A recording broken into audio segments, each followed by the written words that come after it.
another Silverbird Selection game review, and today I'm looking at a Silverbird release from 1988. It's Combat Crazy. This is one of the rarest games in the Silverbird range, certainly that I've collected so far. There are still 3 to go which are even rarer, you might say. This cost me £7. Very hard to find. I've only seen a couple of copies of it on eBay since I started collecting this series of games about 18 months or so ago. So let's take a look at Combat Crazy and see if it is as crazy as the title makes out. For the second review in a row, it's the Silverbird packaging then, with the pink and black resplendent stripes in the background. As you can see, you've got the Combat Crazy logo at the top there, not too bad, and then a very busy image with lots of orange and green, probably brown and green really I suppose, of a commando firing his gun. There's some buildings in the background, some exploding barrels. It's not particularly good, let's be honest, and that's what we come to expect from this Silverbird packaging.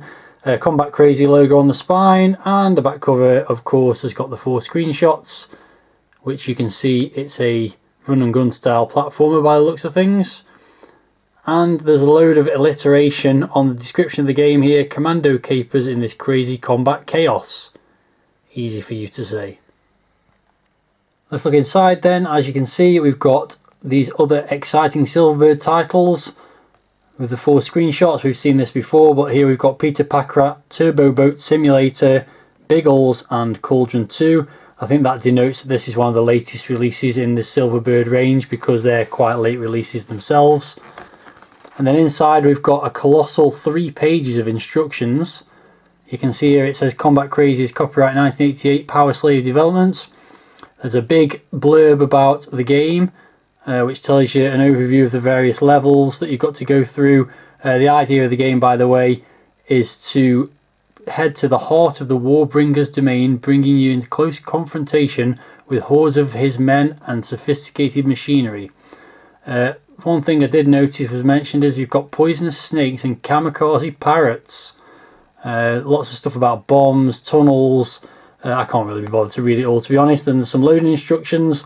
Joystick controls in joystick port 2 as is customary, and we've got some controls there, what to do when jumping, crouch to avoid enemy fire, climbing up and down ropes, some keyboard controls there as well, and then lots of stuff about what's in the sort of score display.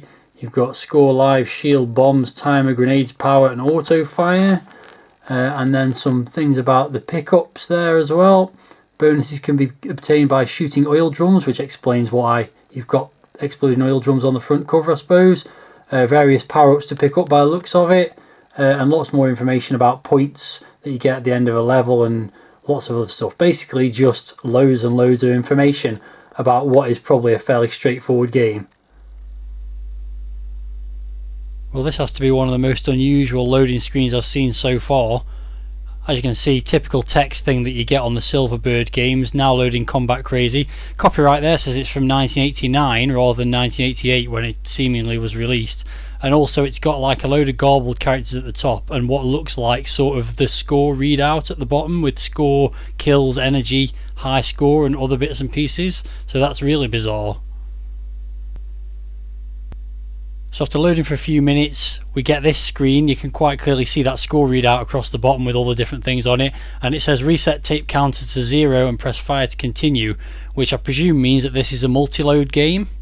Let's press fire and see what happens. Yep, that's exactly what happens. It's now loading more data in from the tape.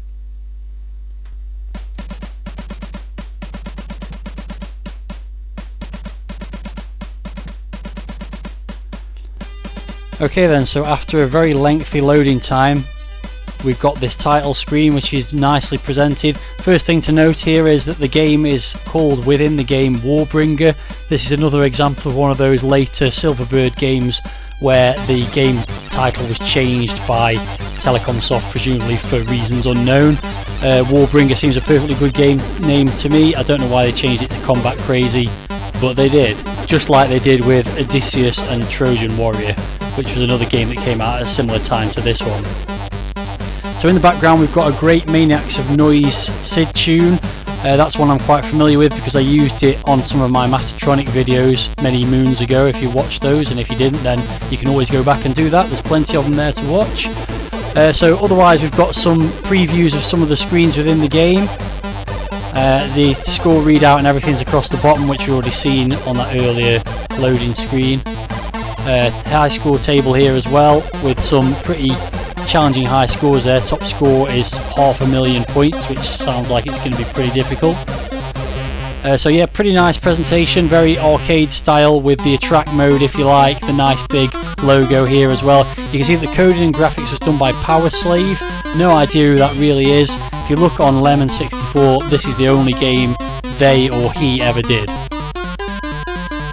So let's move on and get the game started.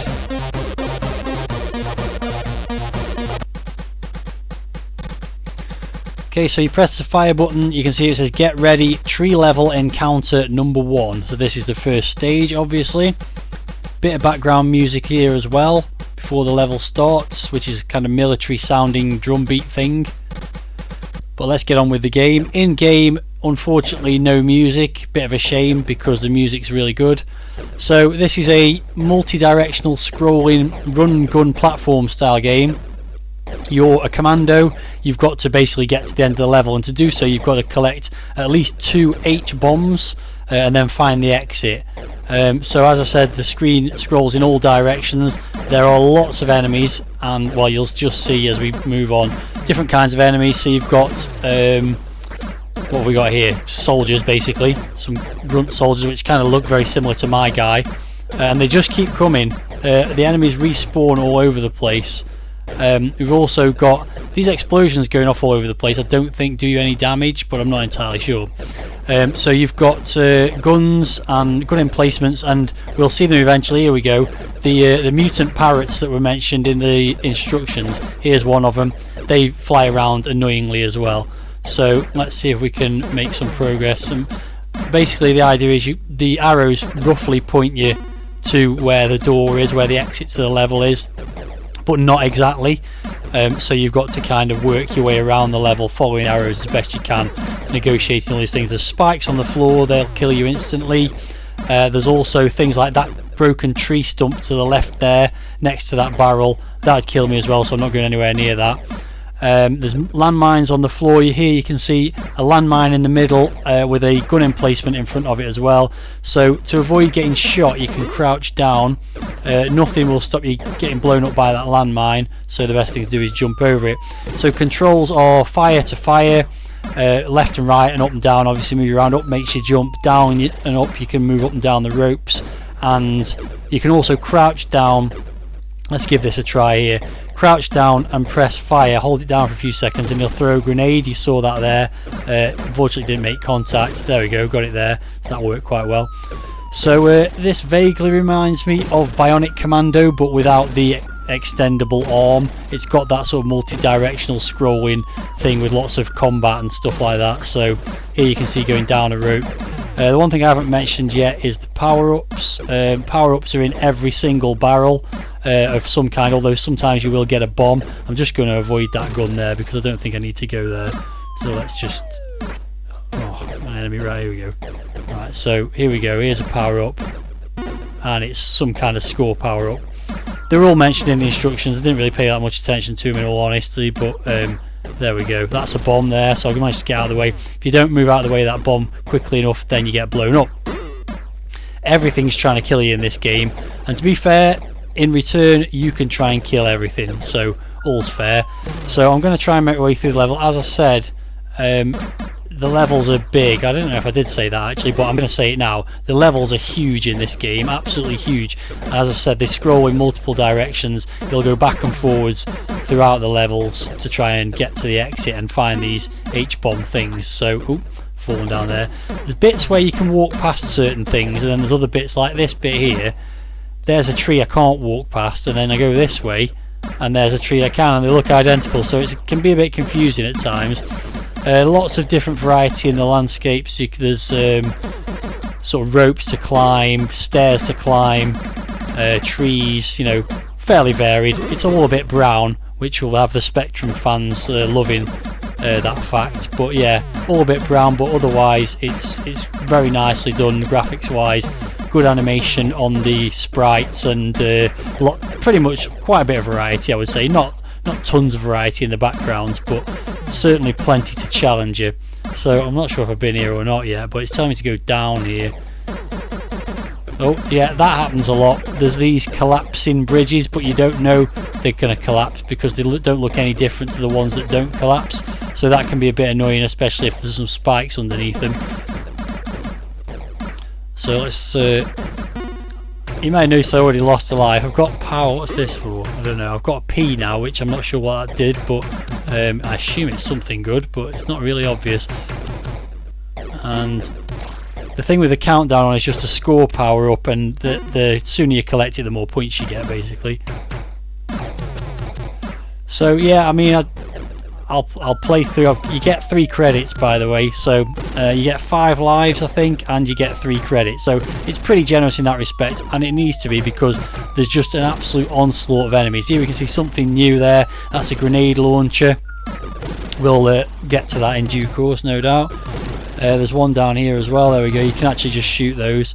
Well, there's an energy power up. So yeah, it's pretty generous with the power ups. Every barrel has got a power up in. Mostly it's to score power ups, but you do get energy and rapid fire and grenades and things at various times. So it's not too bad in terms of the power ups. It's a pretty. There we go. I've got a shield here now, so let's make the most of this.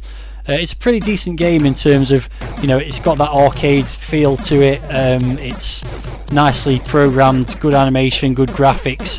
Can't complain about any of that stuff really. The one thing is the levels are just so big that it gets a bit daunting, I think, and a bit repetitive in my opinion. But yeah, we'll get onto that in due course. We'll make as much progress as we can and see how it goes. Oh, I've walked into a landmine there. Yeah, that's the problem. Those things do blend into the background when you're not paying too much attention. So where am I going here? I could probably do with this. Oh, see, that's bad as well. When you can't see what's below you and you drop onto spikes, it can get a bit annoying. Oh, there it goes again. Yeah, that's quite frustrating. And it's not like you could memorize the level because they're just so big. See if I can get over and get this power up, which is what I was going for earlier. Oh, shield, well that's useful. Okay, so let's keep going, see what happens. I'm probably going to skip through. I don't think you need to see the whole level scrolling around. Like I say, it is huge. You have to make your way all the way up one side and then back down the other side to get to the exit, if I remember correctly. What am I going to do here? Shoot that guy. I'll use a grenade here. Yeah, got rid of one of those there. That should help. Oh, that was close. But you can see the respawning enemies, they just come forever. I could stand here shooting these enemies for the rest of my life if I wanted to, but I don't. So I'm going to go over here instead. But it's just an endless onslaught of enemies from both directions. Programming wise, great. It's shifting loads of sprites around. That's game over. I'm going to continue. As I said, you get a couple of credits. Yeah, in terms of the technical prowess of the creators of this game, very good. It's very smooth, slick, lots of sprites moving around, good graphics and sound, as I've already said at least twice now, so I'll stop saying that. So yeah, in terms of the programming for a budget game, it's probably hard to match. It's really impressive in that respect. Things like that though aren't impressive, that's just annoying. So I've got to make my way across here somehow, I think. So I think what I'm going to do is pause the video for a bit and try and make my way across this level, see if I can make a bit more progress. I'll use my second credit, you know, when I need it, if I need it, and we'll see. I don't even know if I really need to go over here. This just seems dangerous. Here's something new though. Oh, it's a tortoise which you have to kill, because if you don't, it kills you. I don't know if it's an exploding tortoise or just... Nope, there goes another life. It's not going well right now. As I said, very difficult game. Lots and lots of enemies and things to kill you all over the place. Typical arcade style, I suppose you could say, in that respect. So as I said, I'm going to pause the video now and try and make a bit of progress without talking, and we'll see how we get on, and I'll return when I've got onto my last credit and got a couple of lives left, I think. So I'm still on my second credit. I've still got 1 credit left. I'm on my last life here, but I've just found the first of the 2 H-bombs, so I thought I'd show you that. Again, there's still loads of places to go yet. I've not even made it to the top of the right hand side of the map yet. It is absolutely huge. It's really impressive from that perspective. Gameplay wise, it's a little bit lacking in some respects though. It's quite repetitive, and the onslaught of enemies does get a bit much. It tends to get a little bit boring, I suppose, but it's pretty good. So I'm still going, obviously, and I'll carry on going. I'm always worried about these bridges, that one of them's something's gonna collapse just like that, look, and send me absolutely miles down. I hope it hits some spikes here ultimately. I mean, that's just ridiculous. How were I possibly to know about that? And there's game over, but I've still got a credit left, so let's see how I get on. Luckily it's respawned me back where just before I fell, because that'd be so annoying if it put you somewhere further away. Let's see if I can get over here without landing on this thing. Nope, there goes another life. That does however mean that that's now gone. So this is the point now where I've crossed over onto the other side of the map. Still got to make my way, still got to find another H-bomb and then make my way down to the exit, which is over here somewhere, but at least I'm making some progress. I'm not sure whether I'm going to get that much further. I'm running out of lives. I've only got 3 left now and I'm on my last credit, so we'll see how it goes. I'll carry on and we'll see what happens. Okay, so I've got a shield there, and I can see just in the corner there that H-bomb, so somehow I've just got to work out how to get to it, and then I'm almost at the point of being able to get to the end of the level. What do I do? Oh, I've got to jump over these. Oh, do I jump down there? I don't like the look of that. Any blind jump is a bad thing in my view, because it's probably going to end up with you landing on some spikes. So you've got to sort of gradually make your way down and hope that you don't come across on some spikes on the way. Oh, and there goes another life. I've only got 2 left, so it's probably not going to end up very good, this, but we'll see how it goes. Oh, that was close. Nearly jumped on some spikes. This is obviously the right way to go. The arrows are pointing in the right direction. Whew, that looks dicey, but let's give it a go. Jump over those spikes there. Oh, damn it, I jumped right on the landmine then. I did not mean to do that. And here, I've got no idea if I drop down here whether I'm going to land on some spikes or not, which is totally unfair. Let's see. No, I'm alright actually on this occasion. Let's see if we can make it over to where that H-bomb thing is. Assume it's probably over here. Yeah, there it is. Oh no. Ooh. Luckily it didn't land on spikes that time.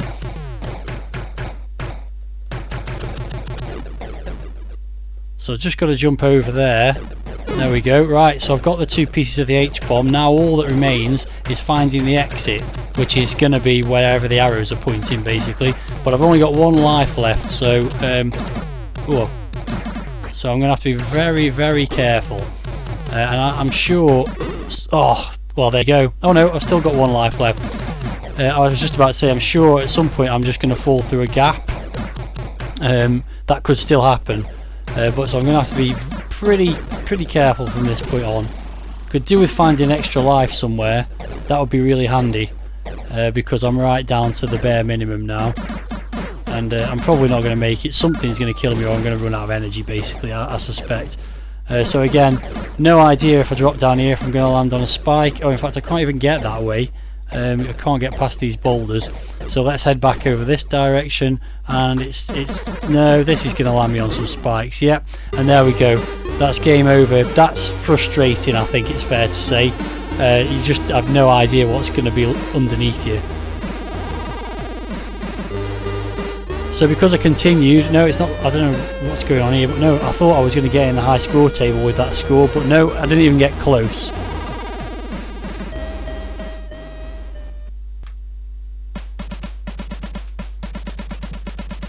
Okay, so let's move on to the review scores. I am actually, after I've done these review scores, going to load up the game on a cracked version that I've got on my SD card, and use some cheats to get through to the end of the first level, just to show what happens at the end of the level, and then a little bit of the second level. It'll only be a few minutes of footage after I've done these review scores, but I thought I'd better get these out of the way first.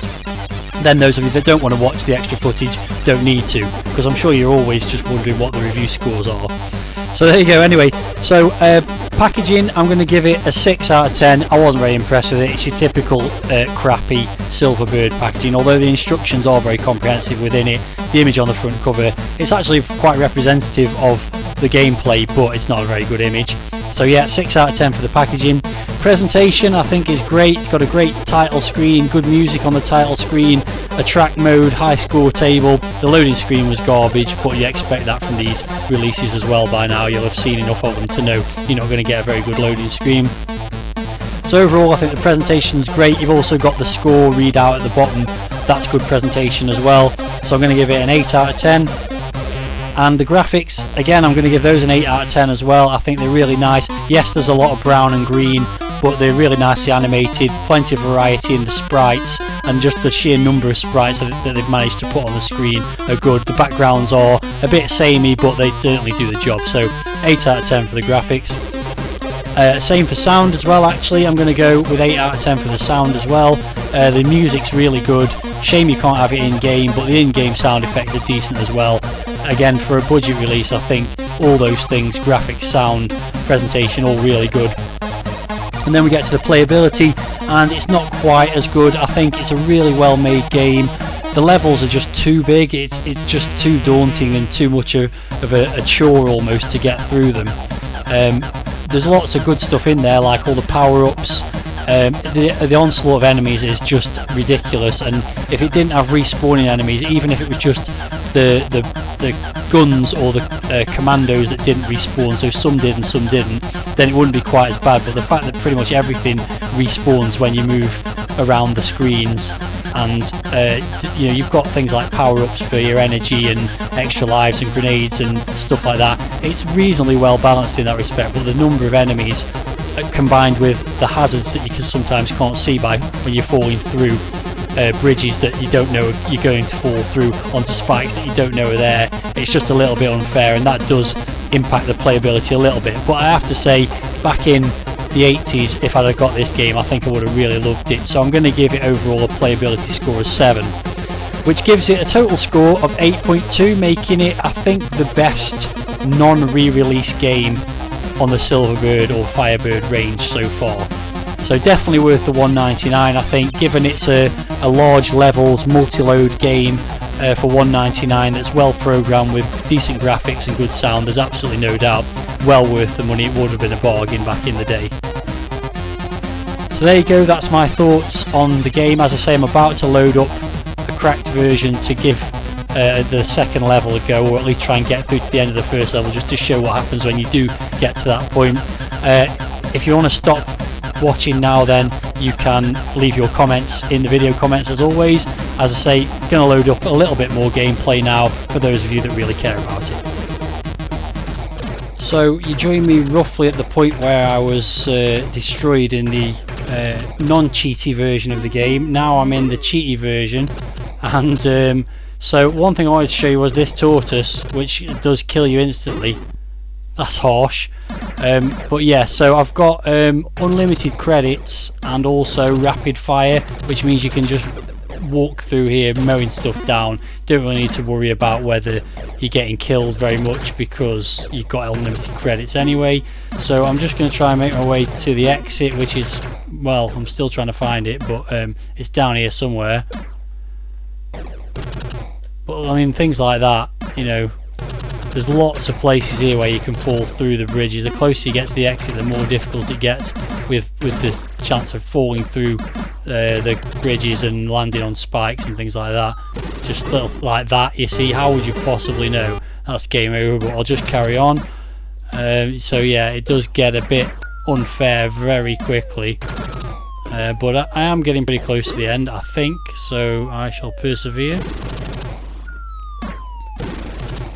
Look at that there.